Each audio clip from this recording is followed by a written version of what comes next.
بسم اللہ الرحمن الرحیم نحمده ونصلی علی رسولہ الکریم۔ میں ایک بار پھر جناب رحمت سلام صاحب کو جمعیت علماء اسلام پاکستان میں شمولیت کے اعلان پر خوش آمدید کہتا ہوں اور دعا کرتا ہوں کہ ان کا یہ فیصلہ اللہ کے دین اور اس دین کے لیے جدوجہد کرنے والی جماعت جمعیت علماء اسلام کی تقویت کا ذریعہ بنے اور اس کے مشن اور تحریک کو آگے بڑھانے کا سبب بنے۔ اللہ تعالی ہماری اس امیدوں کو پورا فرمائے۔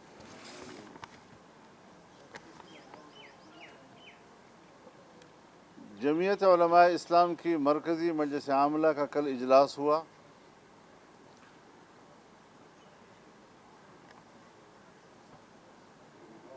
بہت سے مسائل پر غور و خوض ہوا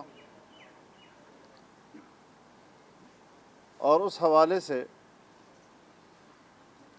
جو فیصلے ہوئے ہیں میں آج اس پریس کانفرنس کی وساطت سے قوم تک اپنا فیصلہ پہنچانا چاہتا ہوں۔ کرونا کی وجہ سے ایک لمبے تعطل کے بعد ہم پہلی مرتبہ یہاں اسلام آباد میں پریس کانفرنس کر رہے ہیں۔ صحافی برادری سے ہم مل رہے ہیں اور محدود پیمانے پر اپنی سیاسی سرگرمیوں کا آغاز کر رہے ہیں۔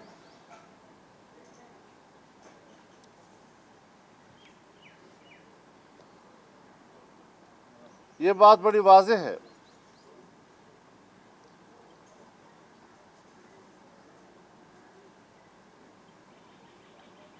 کہ اقتصادی پالیسیاں ہوں، بین الاقوامی تعلقات کا معاملہ ہو، لوگوں کی بے روزگاری کا مسئلہ ہو،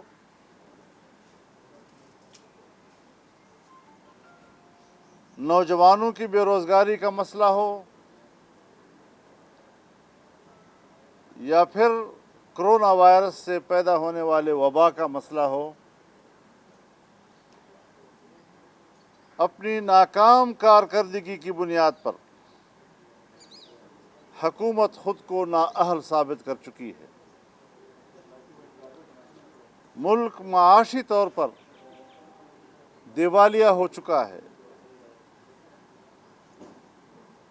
بجٹ بنانے میں دقت پیش آ رہی ہے اور تاریخ میں شاید پہلی مرتبہ قومی اسمبلی کے بجٹ اجلاس کے لیے تمام قواعد و ضوابط معطل کر دیے گئے ہیں۔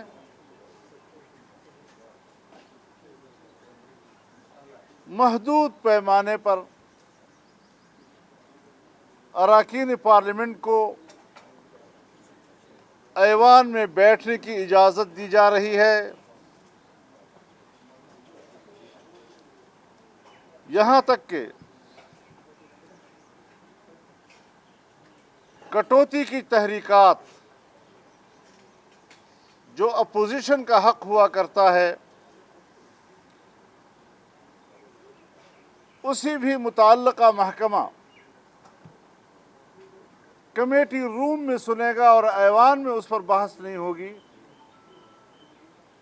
تمام اراکین اس قوم کے منتخب اگر ہیں تو پھر صرف اپوزیشن اراکین کو ایوان میں ہونا چاہیے۔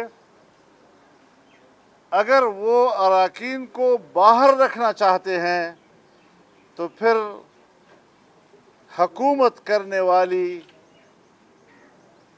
صاحب اقتدار پارٹی جو دھاندلی سے آئی ہے دھاندلی کے اراکین کو ایوان سے باہر ہونا چاہیے، اور ہم کسی قیمت پر بھی تمام قواعد و ضوابط کو معطل کر کے بجٹ اجلاس کے اس فیصلے کو تسلیم کرنے سے انکار کرتے ہیں۔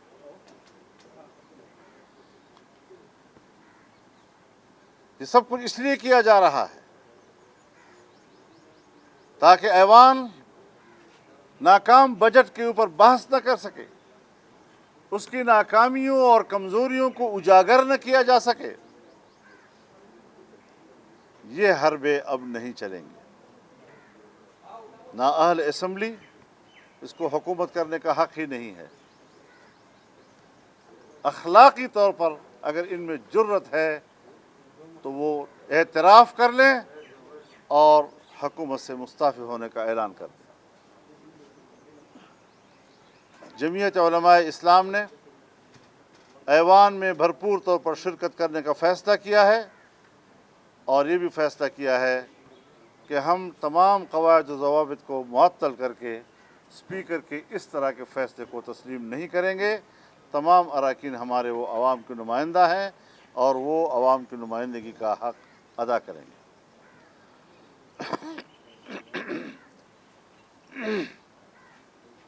پوری دنیا اور پاکستانی قوم کرونا وبا سے نبرد-آزماں ہے، لیکن اس کے باوجود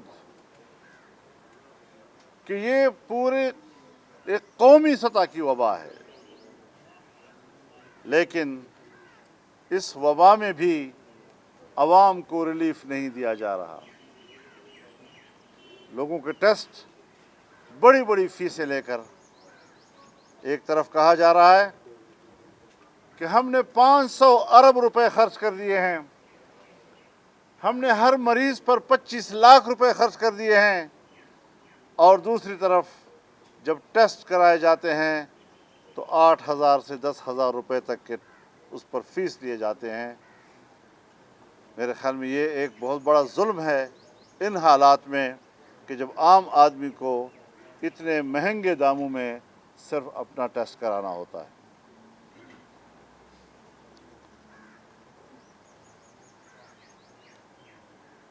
اس کے ساتھ ہی بیماری تو بیماری ہے،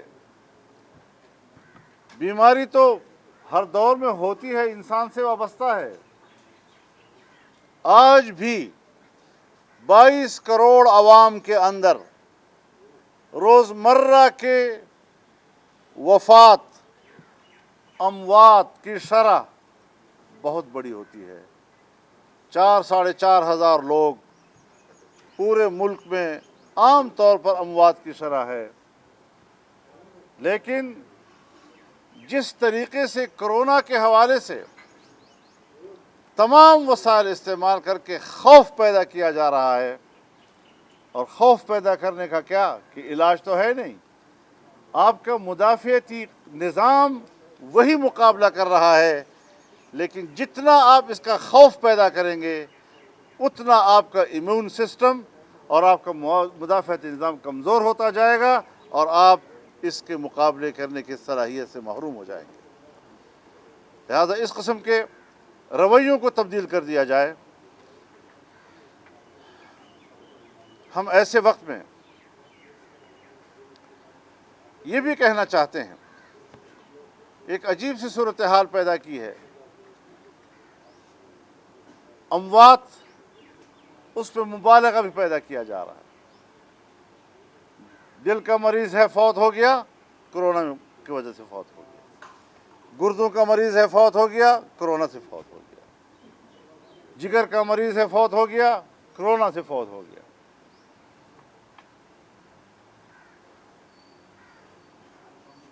تو ایسے حوالے سے اموات کی شرح کو جو مبالغہ آرائی کی جاتی ہے اور بڑھا چڑھا کر پیش کیا جاتا ہے، پتہ نہیں کن مقاصد کے لیے وہ اس قسم کی فضا پیدا کرنا چاہتے ہیں۔ میت گھر کے حوالے نہیں کی جائے گی۔ مجھے پورے دنیا میں بتایا جائے کہ میت کو دفنانے کے لیے میت سے کسی کو کرونا لگا ہو، خود ڈاکٹر ہمیں کہتے ہیں آپ نیند زیادہ کریں، جتنا آپ سوئیں گے آپ کا وائرس بھی سو رہا ہوگا اور وہ متحرک نہیں رہے گا، نقصان نہیں کرے گا۔ تو جب سونے کے ساتھ وہ سو جاتا ہے تو مرنے کے ساتھ تو مر بھی جاتا ہے، پھر لاش حوالے نہیں کی جاتی، تدفین میں بے حرمتی کی جاتی ہے، قبر میں پھینک دیا جاتا ہے اس کو۔ لہٰذا باقاعدہ میت کا احترام جس طرح کے ہونا چاہیے، جس طرح ہماری شریعت کا تقاضا ہے، اس کی تجہیز و تکفین، جنازے کی نماز، اور اس حوالے سے جو خوف پھیلایا جا رہا ہے اس کو ختم کر کے اس کو ایک باعزت انداز دیا جائے۔ اس موقع پر کرونا وائرس کے خلاف فرنٹ لائن پر لڑنے والے ڈاکٹرز، نرسز اور دیگر اہلکاروں کی خدمات کو ہم خراج تحسین پیش کرتے ہیں۔ اس حوالے سے میں یہ بھی عرض کر دینا چاہتا ہوں کہ اوورسیز پاکستانیوں کو بہت مشکلات ہیں اس وقت۔ ان کی اموات ہو جاتی ہیں، ان کے ڈیرے، ان کے گھر وہاں میتیں پڑی ہوئی ہیں، ان کے اٹھانے کے لیے، ہسپتال تک پہنچانے کے لیے اور جسد خاکی کو محفوظ رکھنے کے لیے وہاں کوئی ان کا مددگار نہیں۔ اگر میتیں پاکستان لانا چاہتے ہیں، پاکستان ان کی میتیں لانے کے لیے اس سے بڑھ کر حکمرانوں کی اور بے حسی کا کیا ہو سکتی ہے۔ تو اس اعتبار سے حکومت کی بے حسی انتہائی قابل مذمت عمل ہے۔ اوورسیز پاکستانیوں کو پاکستان لانے کے لیے کوئی بھی سہولت حکومت کی طرف سے مہیا نہیں کی جا رہی، اور وہاں جب گھر میں میت پڑی ہے تو گھر میں رہنے والے ان کے اور پیارے وہ بھی ایک ذہنی دباؤ کا شکار ہو جاتے ہیں، ذہنی مرض کا شکار ہو جاتے ہیں۔ سفارت خانے شہریوں سے رابطے کرنے کے لیے تیار نہیں۔ عوام اپنے ہی سفارت خانے کے دروازہ کھٹکھٹائیں گے، کہاں جائیں گے؟ لیکن سفارت خانے بھی دروازے بند کیے ہوئے شہریوں کے ساتھ کسی رابطے کرنے میں اور ان کو مدد پہنچانے میں ناکام ثابت ہو رہی ہیں۔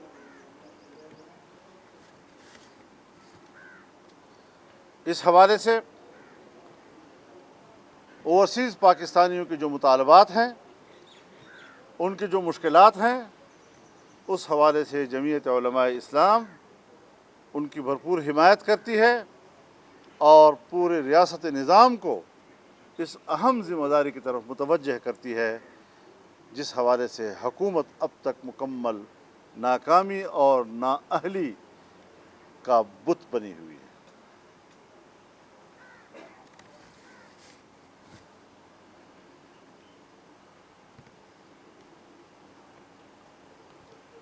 تعلیمی ادارے ہمارے بند ہیں۔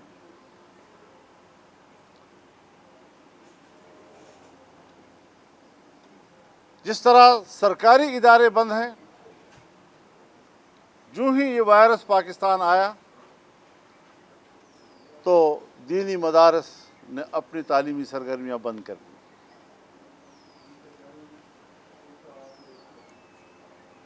امتحانات کے لیے داخلے ہو چکے تھے لیکن امتحانات نہیں لیے گئے۔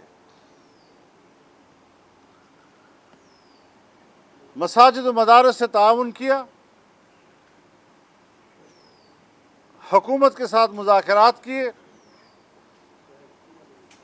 جو ایس او پیز طے ہوئی اس پر عمل درآمد کیا گیا، لیکن جہاں انتظامیہ کی ذمہ داری تھی اور وہ اپنی ذمہ داری پوری نہیں کر سکی، لوگوں کو ایس او پیز پر عمل درآمد کرانے میں ناکام رہی، وہاں انہوں نے مدارس کو، مدارس کے محتممین کو، مساجد کو، مساجد کے ائمہ اور خطباء کو اس کا ملزم ٹھہرایا، ان کی گرفتاریاں کی، ان کو تھانوں میں بے عزت کیا۔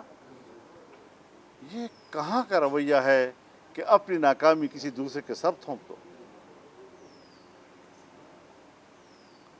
اور دوسرے کے تعاون کی اس قدر بے قدری کرو جس طرح اس ملک میں اس حکومت نے اور اس حکومت کی انتظامیہ نے کیا۔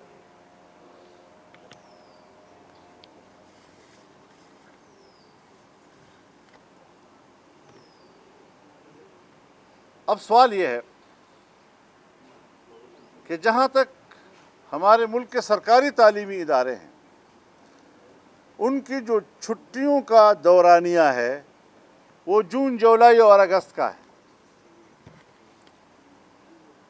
لہٰذا اگر سرکاری تعلیمی ادارے جون، جولائی اور اگست میں بند رہتے ہیں تو یہ ہر سال اسی مہینے میں بند رہتے ہیں، لیکن دینی مدارس کی چھٹیوں کا دورانیہ وہ ہجری سال کے اعتبار سے شعبان، رمضان اور شوال کا مہینہ ہے۔ اب جب ہمارے چھٹیوں کے وقت گزر گیا ہے، طلباء متوجہ ہو رہے ہیں، اگر ہم اپنے ان نوجوانوں کو تعلیمی سرگرمیوں میں مصروف نہ کر دیں اور ہم اپنے ان نوجوانوں کو دینی مدارس کے کمروں سے اور استادوں کے ساتھ وابستہ نہ کر دیں، آپ بتائیں جہاں ان کا تعلیمی حرج ہوگا وہاں بہت سے اطراف میں ان کی مصروفیتوں کے ایسے مواقع موجود ہیں کہ جو شاید ریاست کے لیے کل قابل قبول نہ ہو۔ اس کا بھی تقاضا ہے کہ تمام احتیاطی تدابیر کے ساتھ، سی او پیز کے ساتھ دینی مدارس کو تعلیمی سرگرمیاں جاری رکھنے کی اجازت ہونی چاہیے۔ ہم اس کی مکمل حمایت کرتے ہیں، لیکن چونکہ اس حوالے سے وفاق المدارس العربیہ سے ہم براہ راست وابستہ ہیں، مختلف مکاتب فکر کے اتحاد پر مشتمل تنظیمات مدارس دینیہ، پھر بھی ہم انہی کو اختیار دیتے ہیں کہ حتمی فیصلہ وہی کریں اور ہم ان کے حتمی فیصلے کو قبول کریں گے۔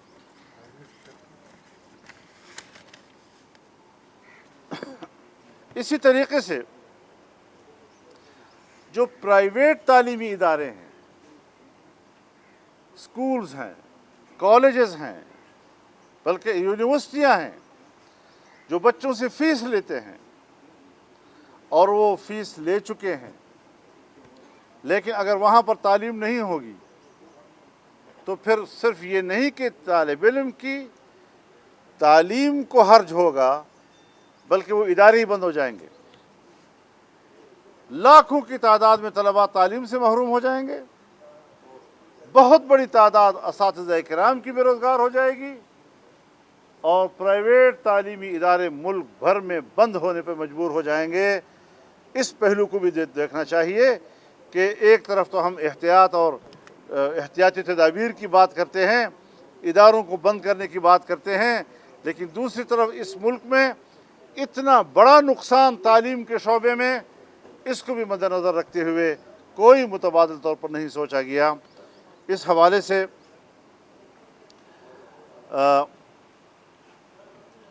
ہم تعلیمی اداروں کو تعلیمی سرگرمیاں شروع کرنے کی حمایت کرتے ہیں اور مطالبہ بھی ہے کہ ان کو اجازت دی جائے اور اس مرحلے پر احتیاطی تدابیر اختیار کرنے کی مکمل حکمت عملی وضع کی جائے۔ اس طرح خاموش رہ کر بے یار و مددگار چھوڑ دینا یہ کوئی عقل مندی والی بات نہیں ہے۔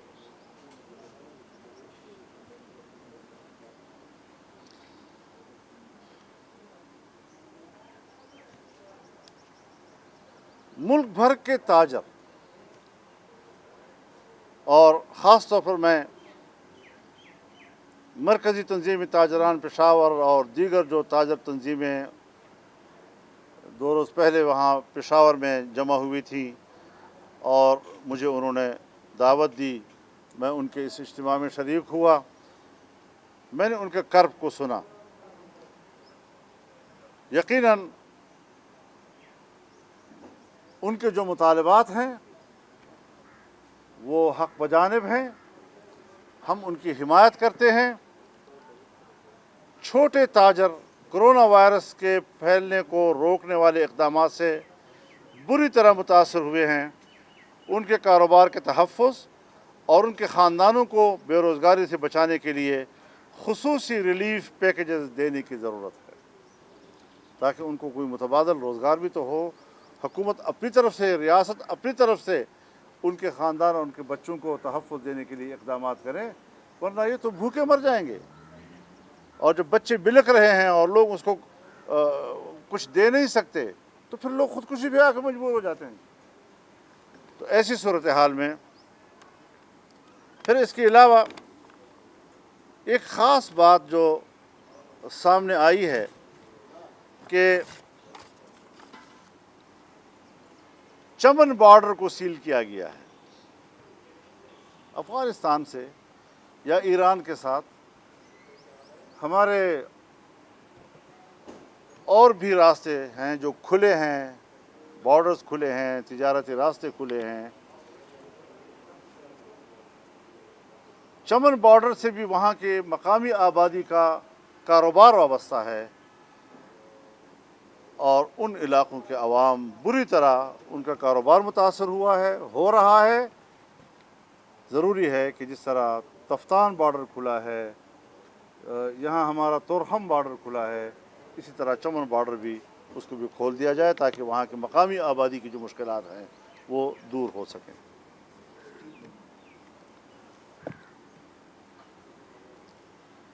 صوبہ خیبر پختونخوا کا کوہاٹ ڈویژن یہ وہاں پر آئل اینڈ گیس کے کمپنیوں کے ظلم و جبر کا شکار ہے، اور وہاں پر عوام کے ایک بڑے گرینڈ جرگے نے 15 جون کو اس کے خلاف مظاہرہ کرنے کا اعلان کیا ہے۔ یہ یہاں کے جس علاقے کی جو پیداواری صلاحیت ہے، اس اپنی پیداواری صلاحیت پر وہاں کے عوام کا حق ہوتا ہے۔ ہم سمجھتے ہیں کہ عوام کا یہ احتجاج حق بجانب ہے اور ہم اس کی حمایت کا اعلان کرتے ہیں۔ اسی طریقے سے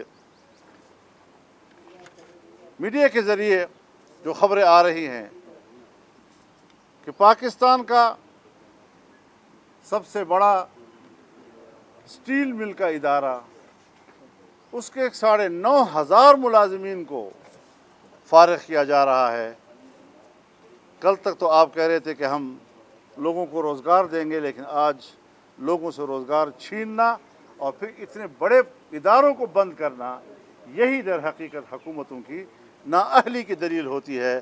اور اس حوالے سے جو کچھ ان کے ساتھ کیا جا رہا ہے، جب یہ مزدور میدان میں نکلیں گے تو انشاءاللہ جمعیت علماء اسلام کا کارکن ان کے شانہ بشانہ ہوگا اور ان کے روزگار کے حفاظت کے لیے ان کے ساتھ میدان عمل میں ہوگا انشاءاللہ العزیز۔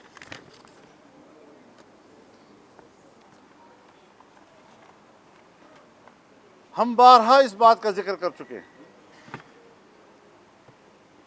کہ جیسے اس حکومت کا ایجنڈا ہی یہ ہے کہ کسی طرح اسرائیل کو تسلیم کیا جائے،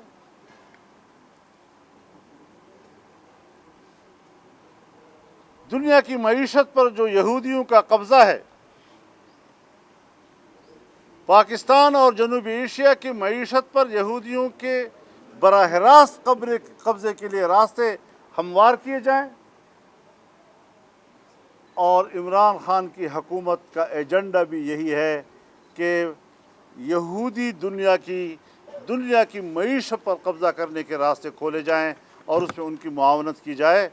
لیکن انشاءاللہ العزیز حریت پسند مسلمان اور اس خطے کا حریت پسند انسان وہ یہود کی اقتصادی غلامی کو قبول کرنے کے لیے تیار نہیں ہوگا۔